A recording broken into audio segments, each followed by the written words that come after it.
Last Tuesday, an article appeared on TMZ about Widow Von Du getting arrested for alleged domestic violence. In a matter of days, the story went viral on the internet, with more articles appearing, more people chiming in, more information getting out. Now you might think, why are we even talking about this, since we usually are more than happy just shying away from drama and related bullshit altogether.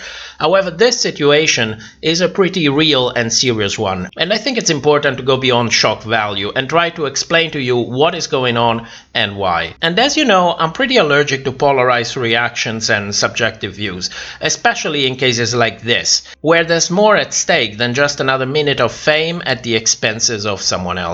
So I am chiming in, hoping to help you in making a more informed opinion and maybe even learn something while trying to sort out this whole mess.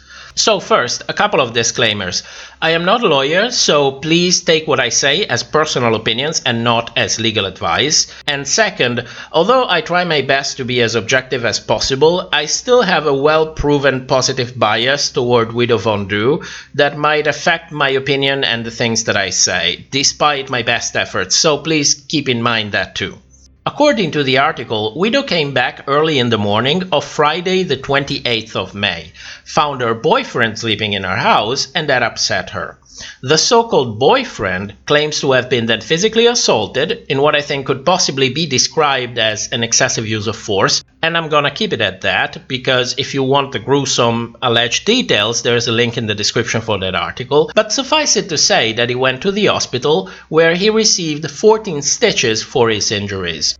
Possibly the same day, during the night of Friday the 28th, Widow went live on Instagram complaining about what happened, but never describing the other man as a boyfriend, but rather somebody that walked his dog. During the live, Widow also admitted to have used force against that man, but she also claimed that he intruded her home without permission. Someone violated me in my own goddamn apartment. Who doesn't fucking understand being comfortable doesn't work. When I tell you not to fucking be in my place, don't be in my motherfucking house. Just because you watch my dog don't give you special motherfucking privileges. Bitch. Literally, you told your friends, you sent them screenshots of me beating your ass and all the bruises, and you said that you knew you shouldn't be in my motherfucking house. Apparently, the incident caused her problems at her job, and that upset her quite a lot.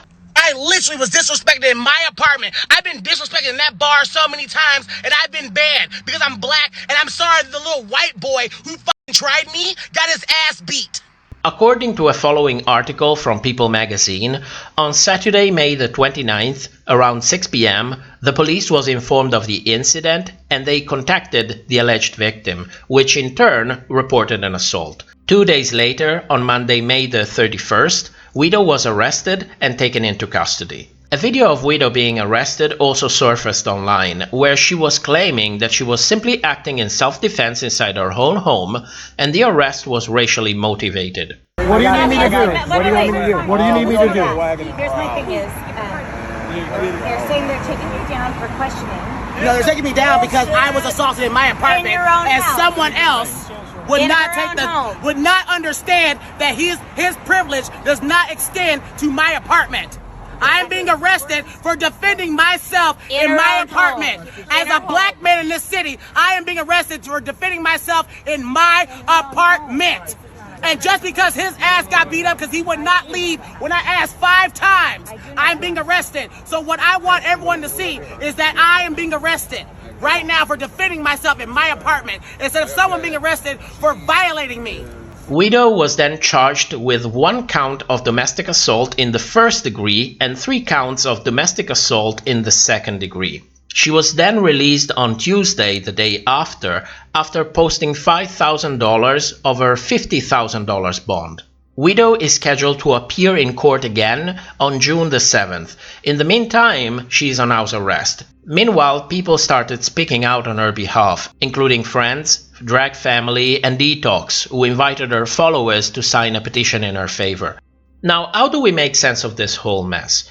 Because this is a typical case of someone's word against someone else's. With no home recording of the incident or any eyewitness, without a proper investigation, it is impossible to determine what happened. And I want you to remember that, because it is especially difficult if you work in the Justice Department, because when someone signs a complaint saying that he was assaulted, you have to do something, and you have to do something quickly. So how do you decide if this person was a victim or an intruder who met someone who could defend himself? Because it could be that Widow simply came back home a little bit too tipsy, which is not a crime, found someone who was not supposed to be there, feared for her safety, and just defended herself. And in that state of mind, no one would really blame her for overreacting, because if you're drunk, you're drunk.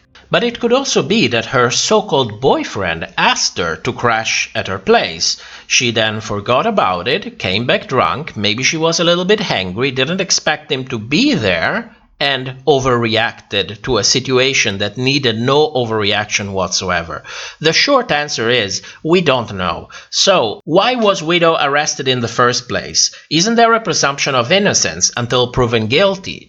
This is where the situation gets complicated. From the point of view of the police, they contacted this person who claims to have been assaulted by his boyfriend, and looking at the facts available, he has been to the hospital, he's been treated for physical injuries, and those injuries required more than a dozen stitches. Now, the person in question probably claimed that he didn't break into the house, since it was his boyfriend's house, and he probably even had a pair of keys. And this is a fact that it's very easy and quickly to check, and it might explain why the case was reported as domestic violence and not as a home intrusion. On the other hand, you have Widow, who claimed that somebody showed up inside her home uninvited, and basically confirming to have used force to remove that person from the premise. With no way of knowing who is lying, it can become very difficult to decide what to do next. It's a lose-lose situation. What do? Do you arrest someone who might be innocent? Or do you let him go freely pending investigation, knowing that he could assault his victim again? At this point, you have to stop and think for a moment that things are not always black and white. It's almost universally accepted in society that sometimes it's better to keep innocent people in custody for a short period of time while things get sorted out, rather than running the risk of letting an assaulter run free to assault his victim again. The price that we collectively have to pay as a society is to accept that sometimes innocent people will have to pay a small price for ensuring that no victim, under any circumstances, gets victimized again. It's unfortunate, I know, but what else are you supposed to be doing? Because when you put the two things on a balance and you have to choose between one of the two, you're not left with much of a choice. That is why I believe that the arrest was not racially motivated, or at the very least, it was not the prime cause of the arrest. But claiming that it was will possibly even hurt Widow positions in this case, because many people, and me included, find that her temporary arrest was a very reasonable and standard practice when dealing with situations like these. I think things would have been very different if, for example, Widow reported the incident to the police the same night when it happened. You know, be the first one to willingly explain what happened, be the first one to press charges, in her case for trespassing. Or maybe even better, call the police before anything even happened, so that they could be the ones to physically remove the person from her home. And things would have probably played out differently, or at least that's what my naive self believes. Although, knowing what we know about the racial tensions in the US, I completely understand why a black man would refrain from calling the police in the first place. And if someone from the US is watching, please feel free to chime in and correct me if I'm wrong. I also think that whenever situations like these arise, internet is really the last place where you should voice your opinion. I know that impulsively it feels like you're doing the right thing, but you have to remember everything that you say will be used against you for clicks and engagements. And unfortunately, also, whenever accusations like this come forward, it's understandable that someone will be temporarily let go from his job. I mean, that's a pretty standard practice. You just don't want to run the risk of letting a possible assaulter perform in your club and having the two things get associated. That is something that could easily bankrupt you. Take Sherry Pie, for example. Imagine when the first accuser came forward, if her club didn't let her go, what would have happened, knowing what we do know now. So there is really no use in ranting about it online. When things get finally sorted out, what usually happens is that you simply get your job back. And what you should do is press charges against the other person and ask for damages, because you didn't have a job because of what they said.